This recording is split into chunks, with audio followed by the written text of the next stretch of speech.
श्रीमद्भागवत महापुराण श्रीमद्भागवत कथा अध्याय 8 अथाष्टमो अध्याय।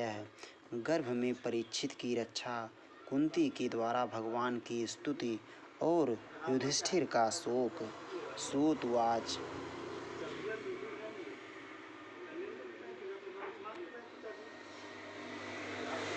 अथ ते संपरेतानां स्वानामुदक इच्छितां दातुं स कृष्णा गंगायां पुरस्कृत्य ययुः स्त्रियः।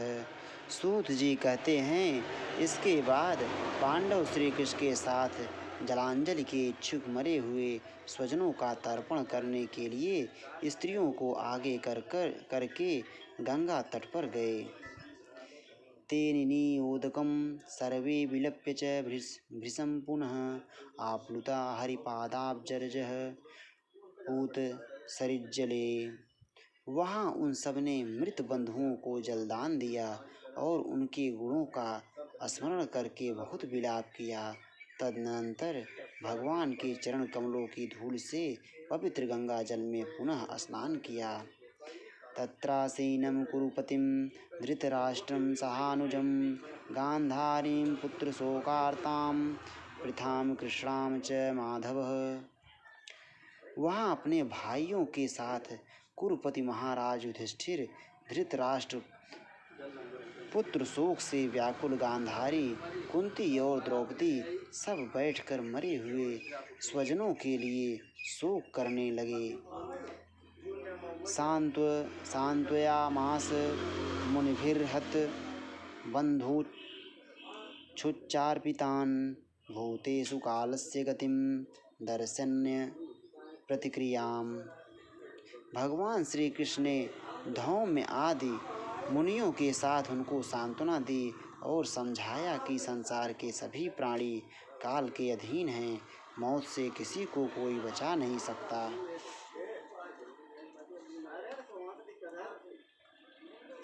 साधयित्वा जातशत्रोः स्वं राज्यं हितवैर्हितं घातयित्वा सतो राज्ञः कचस्पर्श क्षतायुषः।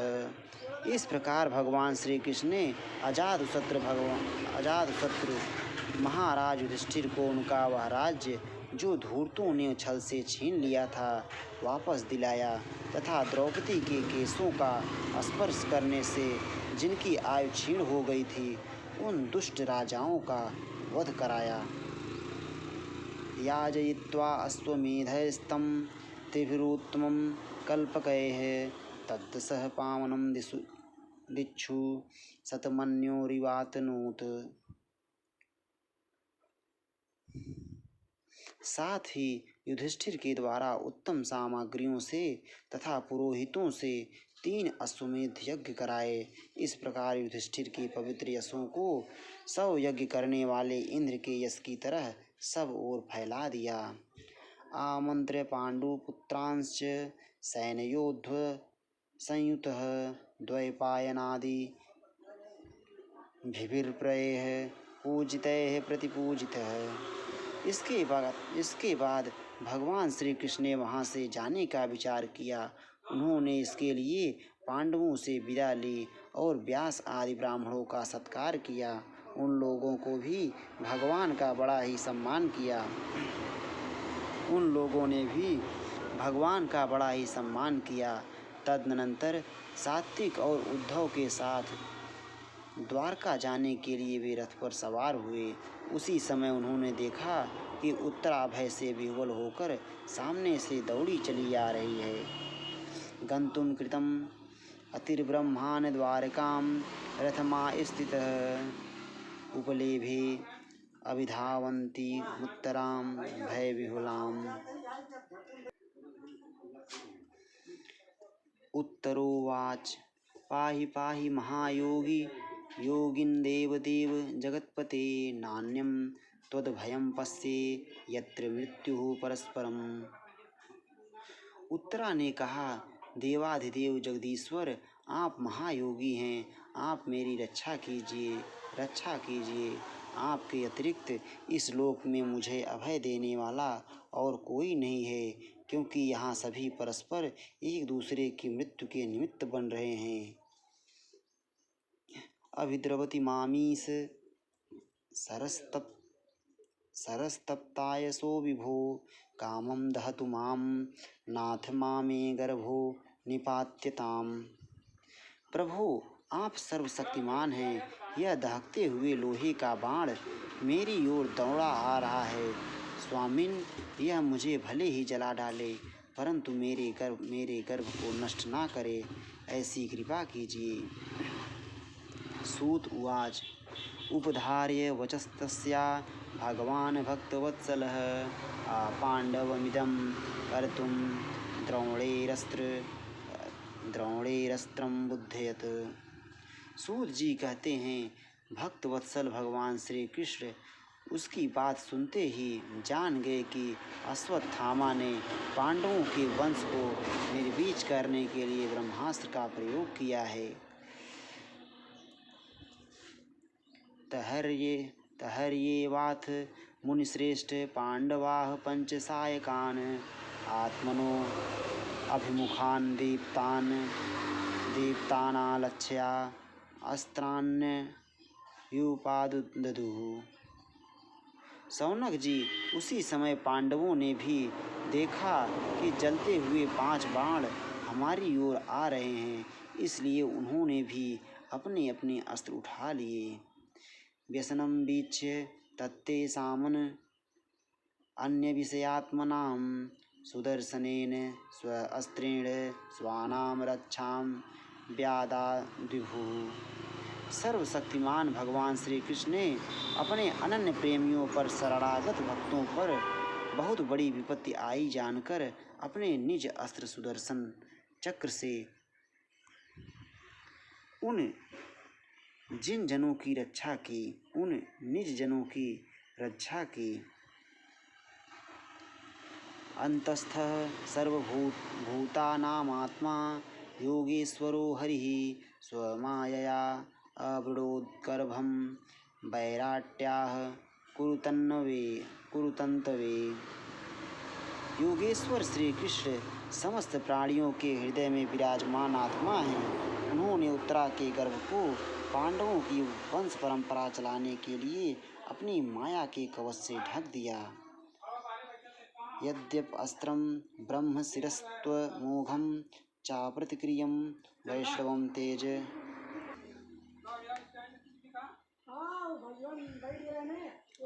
अंतस्थ सर्वभूतानामात्मना योगेश्वरे हरिः स्वमायया आवृणोद्गर्भं वैराट्या कुरुतन्तवे। यद्यप्यस्त्रं ब्रह्मशिरस्तमोघं चाप्रतिक्रियं वैष्णवं तेज आसाद्य समसाम्यद भृगुद्वः। शौनक जी, यद्यपि ब्रह्मास्त्र अमोघ है और उसके निवारण का कोई उपाय भी नहीं है, फिर भी भगवान श्री कृष्ण के तेज के सामने आकर वह शांत हो गया। मामंस्था हेतदाश्चर्यं सर्वाश्चर्यमये अच्युते यह इदं मायया देव्या सृजत्वति हन्त्यजः। यह कोई आश्चर्य की बात नहीं समझनी चाहिए, क्योंकि भगवान तो सर्व आश्चर्यमय हैं। वे ही अपनी निज शक्ति माया से स्वयं अजन्मा होकर भी इस संसार की सृष्टि, रक्षा और संहार करते हैं। ब्रह्म तेजो विनिर्मुक्तैत रात्मजैः सह कृष्णया प्रयाणाभिमुखं कृष्णम् इदमाह पृथा सतीः। यह कोई आश्चर्य की बात नहीं समझनी चाहिए, क्योंकि भगवान तो सर्व आश्चर्यमय हैं।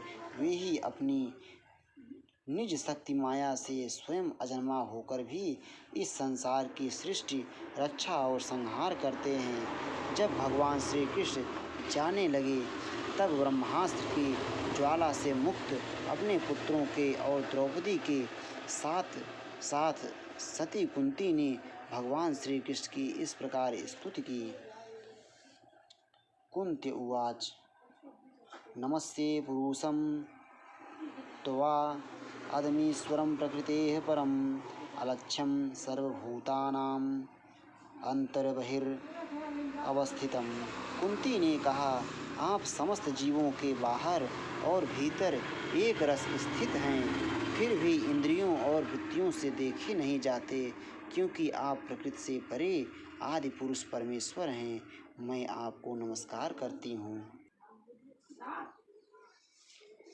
माया जमनिका अच्छन्नम अज्ञादोच्छम दोच्छजम अव्ययम ना लक्ष्यसे मूढ़दृशा नटो नाट्यधरो यथा।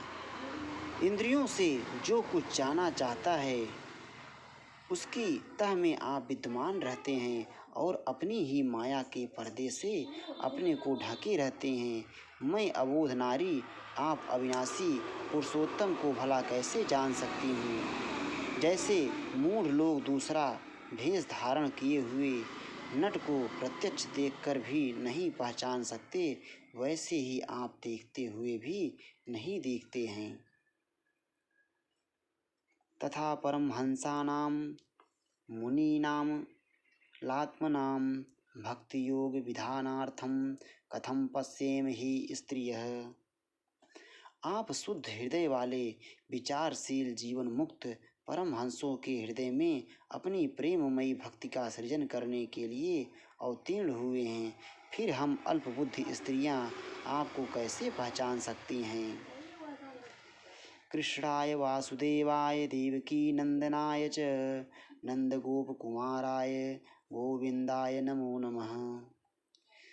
आप श्री कृष्ण वासुदेव देवकी नंदन नंदगोप के लाडले लाल गोविंद को हमारा बारंबार प्रणाम है।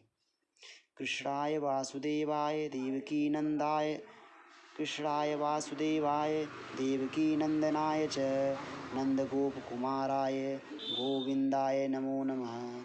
नमः पंकजनाभाय नमः पंकजनाभाय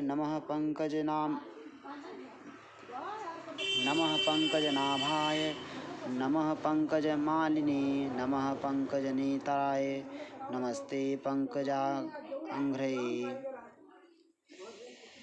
जिनकी नाभि से ब्रह्मा का जन्म स्थान कमल प्रकट हुआ है, जो सुंदर कमलों की माला धारण करते हैं, जिनके नेत्र कमल के समान विशाल और कोमल हैं, जिनके चरण कमलों में कमल का चिन्ह है, श्री कृष्ण, ऐसे आपको मेरा बार बार नमस्कार है। यथा ऋषिकेश खलेन देवकी कंसेन रुद्धातिचिरम सुचार्पिता विमोचिताहं च सहात्मजा विभो त्वयैव नाथेन मुहुर्विपद्गणात्। ऋषिकेश, जैसे आपने दुष्ट कंस के द्वारा कैद की हुई और चिरकाल से शोकग्रस्त देवकी की रक्षा की थी, वैसे ही पुत्रों के साथ मेरी भी आपने बार बार विपत्तियों से रक्षा की है। आप ही हमारे स्वामी हैं, आप सर्वशक्तिमान हैं। श्री कृष्ण, कहाँ तक गिनाऊं। विष से लाक्षा गृह तक की भयानक आग से, हिडिंब आदि राक्षसों की दृष्टि से, दुष्टों की दूत सभा से, वनवास की विपत्तियों से और अनेक बार के युद्धों में अनेक महारथियों के शस्त्रास्त्रों से और अभी अभी इस अश्वत्थामा के ब्रह्मास्त्र से भी आपने ही हमारी रक्षा की है। विस्मान्हाग्नि पुरुषादर्शना दशत सभाया वनवास कृच्छ्रतः मृधे मृधे अनेकम हारथा अस्त्रतो द्रोणस्त्र तश्चास्म हरे अभिरक्षिताः विपदः सन्तु नः शश्वत् तत्र जगद्गुरो भवतो दर्शनं यस्याद् पुनर्भवदर्शनम्।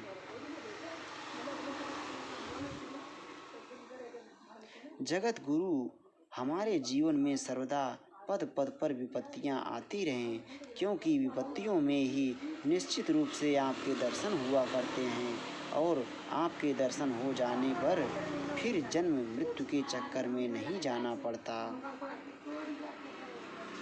जनमैश्वर्य श्रुतश्री श्रीभिरे धमान मदः पुमान नैवार्यहत्य विधातुम वै त्वाम किंचन गोचरम।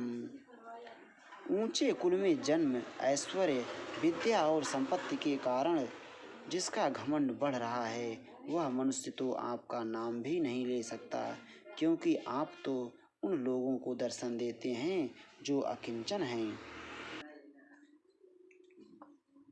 नमो अकिंचन वित्ताय निवृत्त गुणवृत्तये आत्मा रामाय शांताय कैवलपतये नमः। आप निर्धनों के परम धन हैं। माया का प्रपंच आपका स्पर्श भी नहीं कर सकता। आप अपने आप में ही विहार करने वाले परम शांत स्वरूप हैं। आप ही कैवल्य मोक्ष के अधिपति हैं। आपको मैं बार बार नमस्कार करती हूँ। मन्ये त्वाम कालमीशानां नामना दीनिधनं विभुं समं चरन्तं सर्वत्र भूतानां यन्मिथः कलिः। मैं आपको अनादि अनंत सर्वव्यापक सबके नियंता काल रूप परमेश्वर समझती हूँ। संसार के समस्त पदार्थ और प्राणी आपस में टकराकर विषमता के कारण परस्पर विरुद्ध हो रहे हैं, परंतु आप सब में समान रूप से विचर रहे हैं। न वेद कश्चित् भगवन्तिश्च कीर्षितं तवेहमानस्य नृणां विडम्बनं न यस्य कश्चिद् दयितो अस्ति कर्हिचित् द्वेष्यश्च यस्मिन् विषमा मतिर्नृणाम्। भगवान, आप जब मनुष्यों की सी लीला करते हैं, तब आप क्या करना चाहते हैं, यह कोई नहीं जानता। आपका कभी कोई ना प्रिय है और ना अप्रिय। आपके संबंध में लोगों की बुद्धि ही विषम हुआ करती है। जन्म कर्म च विश्वात्मन् जस्या कर्तुरात्मनः तिर्यंग नृषिषु यादसु तदत्यंत विडम्बनम। आप विश्व के आत्मा हैं, विश्वरूप हैं। ना आप जन्म लेते हैं और ना कर्म ही करते हैं, फिर भी पशु पक्षी मनुष्य ऋषि जलचर आदि में आप जन्म लेते हैं और उन योनियों के अनुरूप दिव्य कर्म भी करते हैं। यह आपकी लीला ही तो है।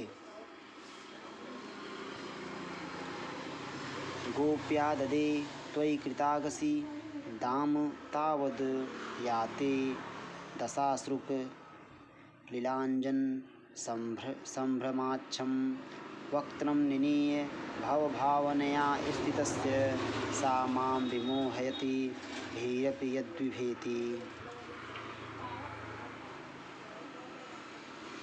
जब बचपन में आपने दूध की मटकी फोड़कर यशोदा मैया को खिझा दिया था और उन्होंने आपको बांधने के लिए हाथ में रस्सी ली थी, तब आपकी आंखों में आंसू छलक आए थे, काजल कपोलों पर बह चला था, नेत्र चंचल हो रहे थे और भय की भावना से आपने अपने मुख को नीचे की ओर झुका लिया था। आपकी उस दशा का लीला छवि का ध्यान करके मैं मोहित हो जाती हूँ। भला जिससे भय भी भय मानता है, उसकी यह दशा। केचिदाहुरजं जातं पुण्य श्लोकस्य कीर्तये यदोह प्रियस्या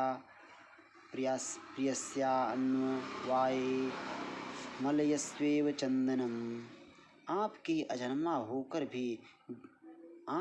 अजन्मा होकर भी जन्म क्यों लिया है, इसका कारण बतलाते हुए कोई कोई महापुरुष यूँ कहते हैं, जैसे मलयाचल की कीर्ति का विस्तार करने के लिए उसमें चंदन प्रकट होता है, वैसे ही अपने प्रिय भक्त पुण्य श्लोक राजा यदु की कीर्ति का विस्तार करने के लिए ही आपने उनके वंश में अवतार ग्रहण किया है।